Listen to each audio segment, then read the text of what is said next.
has been beautified for man is the love of shahawat and desires. من النساء, from the women, والبنين, the children, والقناطير المقنطرة من الذهب والفضة والخيل المسومة والأنعام والحرث ذلك متاع الحياة الدنيا. That is the objects of enjoyment in the life of this dunya. So what are we chasing and hankering about when we know that this dunya is the field of the hereafter? When we know that this dunya, a time will come, كُلُّ مَنْ عَلَيْهَا فَانٍ, everything will be destroyed in this dunya. So how is it that we have knowledge and the certainty that this dunya is the field of the hereafter, but yet we are chasing after the dunya? Yet we are more engrossed in accumulating. أَلَهَاكُمُ التَّكَاثُرُ حَتَّى زُرْتُمُ الْمَقَابِرِ. That is what is causing our distraction. It is the takathur and the accumulating of the wealth and the property until Malak al-Maut comes. Are we waiting for that time? The reminders have come, so many reminders.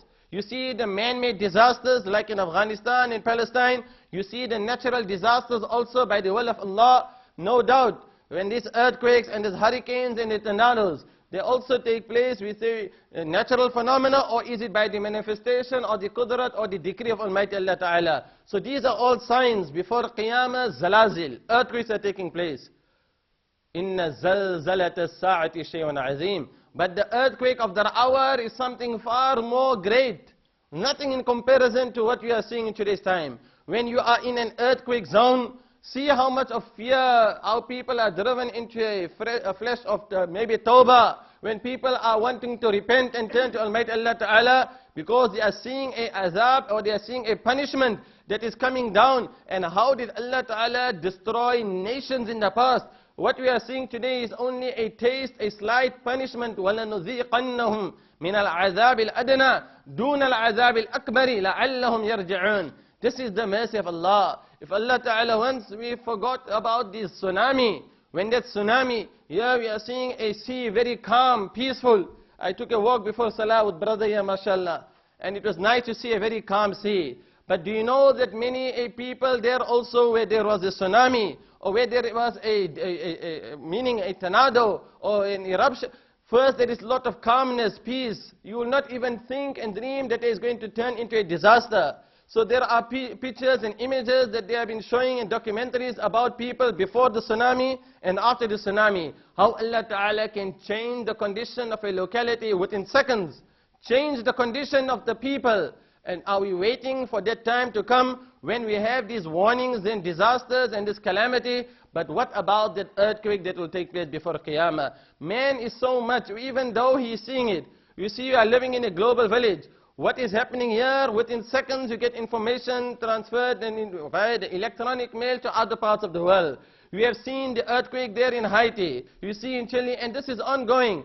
These disasters will always turn, and this is what man has to remember, that Allah Ta'ala is still so merciful. Happening in one part of the world, do you think it is far-fetched that a disaster cannot happen here in this very area? Do you think that Allah Ta'ala is unaware of what is happening in the world? Do you think that Allah Ta'ala, who has created this universe and has created insan and mankind, how insignificant we are? We are in comparison to the rest of the creation. How insignificant is man? But Allah Ta'ala has made us the best of His creation. لَقَدْ خَلَقَنَا الْإِنسَانَ فِي أَحْسَنِ تَقْوِيمٍ. And He has fashioned man in the best of fashion. And Allah Ta'ala has also given man the responsibility that he is a representative, a vicegerent. He has a duty. He is a representative of Allah in the dunya.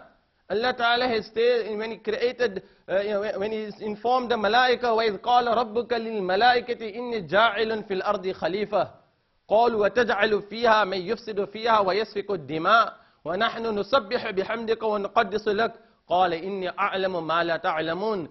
Look at how the beginning of how Allah Ta'ala created insan. We were nothing, we're not even in existence. هل أتى على الإنسان حين من الدهر لم يكن شيئا مذكورا.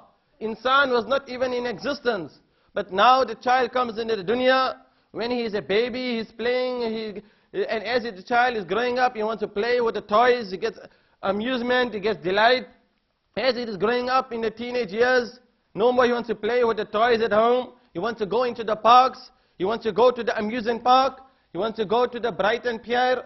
He wants to go to all of these parks, Top Park and that park. Why? Because that is where he's going to get the buzz. That is natural. enjoyment, entertainment.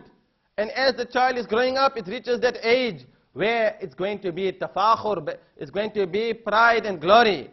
Who is more dressed to impress? Who is more attractive? Who has a better mobile gadget? Now it's competition. My son now, he is studying in that university. Oxford, oh, my son is studying in Cambridge. He is a graduate from Cambridge University. There are people who take pride and glory in what they have attained. And even though the child or the son and the daughter may be far away from deen. So what have we given them? This knowledge and this tarbiyah and upbringing begins from the young age. When they are 7 years of age, even it begins not even from the selection of the life partner.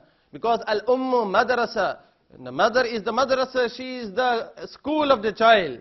Whatever the madrasa, the mother is going to teach a child from in a young age, that will remain with the child at old age. So this akhlaq and the character, upbringing, tarbiyah, we have laid so great an emphasis on the materialistic parts of the tarbiyah of the child. We have given all the comforts and the luxuries of the child. We have so much of love for the child that we will abandon, and we will also take a very casual attitude when it comes to giving deeni tarbiyah. How many of our children, how many of the mothers also are firm on the deen and iman with regard and punctual with the salawat at home? How many of the mothers are firm on abiding and holding on to the hijab and the niqab, and ensuring that even though the ummah is faced with these challenges, even though yuridun yutfi'u nur Allah bi afwahihim, they intend to extinguish the nur of Allah by their mouths, they will be speaking against Islam, they will be giving an information or in the media, in the newspapers, and you will find it in undercover reports and all giving and trying to distort the image of the true teaching of Islam. Wallahu mutimmu nurihi walau kariha al-kafirun. But the nur of Allah will remain. Allah Ta'ala, even though they dislike it. So there are those, yes, they were the enemies of Islam. They will always try to cause a disunity within the Muslims themselves. And then one Muslim party will attack another Muslim party. And that is why a person needs to awake from his deep slumber. There are many things that is causing dissension and anarchy and strife. We need to look at what does it ummah, what does it signify? When we say that we believe in La ilaha illallah, Muhammadur Rasulullah, what does it mean? A person, you are living in this part of the world, but you are concerned, and it is your duty, it is Allah Ta'ala has made it such that this ummah, wherever you are, you will be concerned. You should never be silenced. You should never feel afraid to speak out against those who are causing oppression, those who are causing mass murder, those who are killing innocent civilians. This is only natural if we fail in our duty to speak out against those who are the tyrants and those who are oppressors. Then what will be our condition when on the day of Yawm al-Qiyamah, all people will be made to assemble. And if we see our Muslim brother, sister being humiliated, and we had the chance to speak out, or do whatever was in our capacity, and yet we did not do anything, don't you think that we will be in a state of humiliation on the day of Yawm al-Qiyamah? So this concept of being from the ummah is in the state, ummah is crying, مَثَلُ الْمُؤْمِنِينَ فِي تَوَادِّهِمْ.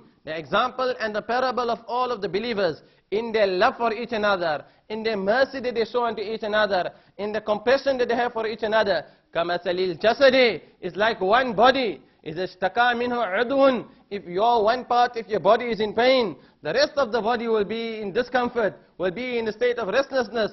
That is only natural. So similarly, just like how when you see a child, when you see children, when they are becoming orphans, when you see mothers, when they are becoming widows, when you see families, they are being annihilated, where actual effort is being made to ethnically cleanse a people and a community. Do you not think that we have a responsibility and obligation, being from the ummah of Rasulullah sallallahu alaihi wasallam? But hence the hadith of Rasulullah sallallahu alaihi wasallam, that a time and a people before Qiyamah, they will summon other nations to attack you. And what will be the problem? The problem is not because we are large in number. The real problem is ghusan ka ghusa isail. Large in number, but insignificant. Think about the torrential rainfall, or where there is a lot of froth that accumulates on the top part of the torrential rain and flood. That is maybe those that what you see above. That is how insignificant we are in comparison.